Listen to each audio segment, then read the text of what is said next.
সাবেক কেন্দ্রীয় বাইতুল মাল সম্পাদক,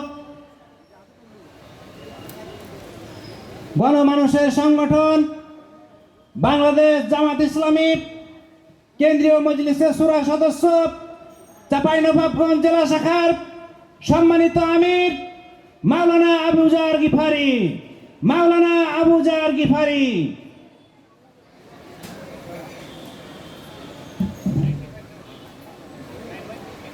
আসসালামু আলাইকুম ওয়া রাহমাতুল্লাহি ওয়া বারাকাতুহু।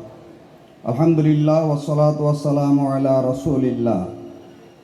শহীদে কাফেলা বাংলাদেশ ইসলামী ছাত্র শিবিরের উদ্যোগে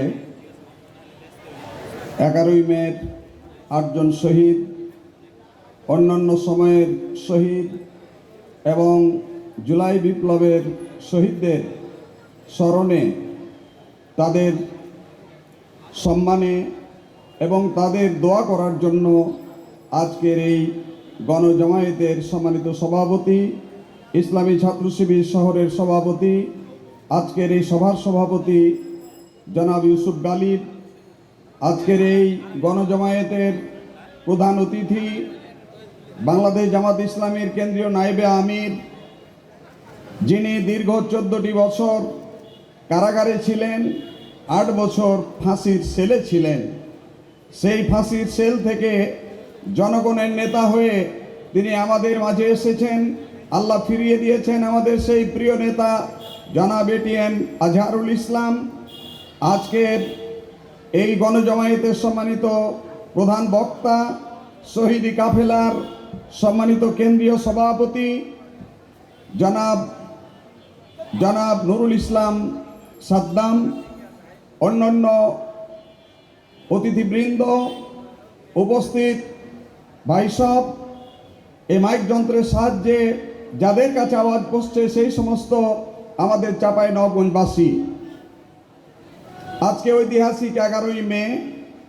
আজকে আমরা 11ই মে একটা ঘটনার কথা বলছি, কিন্তু এই ঘটনা একটি নয়। পৃথিবী সৃষ্টির পর থেকে আজ পর্যন্ত হাজারো ঘটনা এরকম সংঘটিত হয়েছে পৃথিবীতে।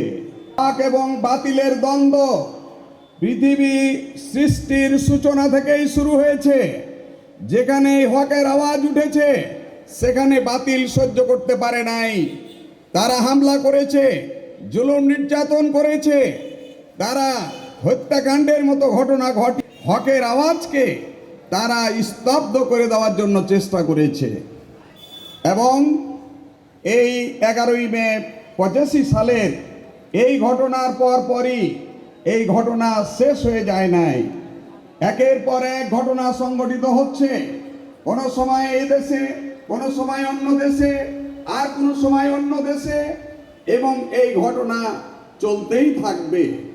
কিন্তু আল্লাহর মেহেরবানি এই ঘটনা প্রমাণ করেছে, গুলি চালিয়ে, নির্যাতন করে, মামলা করে এবং যে কোনো ধরনের ষড়যন্ত্র চক্রান্ত করে হকের আন্দোলনকে কখনো দমিয়ে দেওয়া যায় নাই, কখনো দমিয়ে দেওয়া যাবে না ইনশাআল্লাহ। বিশ্বনবী মুহাম্মদুর রাসূলুল্লাহ সাল্লাল্লাহু আলাইহি ওয়াসাল্লাম আমাদেরকে জানিয়েছেন, জানি কোরআনুল কারীম থেকেও, যে এই দুনিয়ার জীবনের পর আরেকটি জীবন আছে। সেই জীবন হলো সবচাইতে দীর্ঘ জীবন।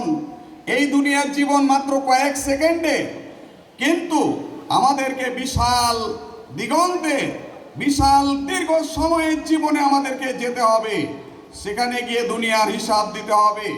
এরপরে ভালো হলে সুখের জায়গা, আর যদি ফলাফল ভালো না হয় তাহলে দুঃখজনক পরিণাম অপেক্ষা করছে। সম্মানিত ভাইরা আমার, বিশ্বনবী বলেছেন, আল্লাহর কালেমাকে বুলন্দ করার জন্য, আল্লাহর বিধানকে প্রতিষ্ঠা করার জন্য, আল্লাহর উলুহিয়াত প্রতিষ্ঠার জন্য, এই দুনিয়ার মানুষকে আল্লাহর গোলাম বানাবার জন্য যারা সংগ্রাম করবে, আন্দোলন করবে, এই ব্যক্তিদের শরীর থেকে রক্তের ফোঁটা পড়ার সাথে সাথে তার জীবনের সমস্ত গুনাহগাত আল্লাহ মাফ করে দেন। আল্লাহু আকবার। এরপরে ওই শহীদকে সাথে সাথেই তার মরার পরে যেই জান্নাতে রাখা হবে, এই জান্নাত তাকে দেখানো হয়।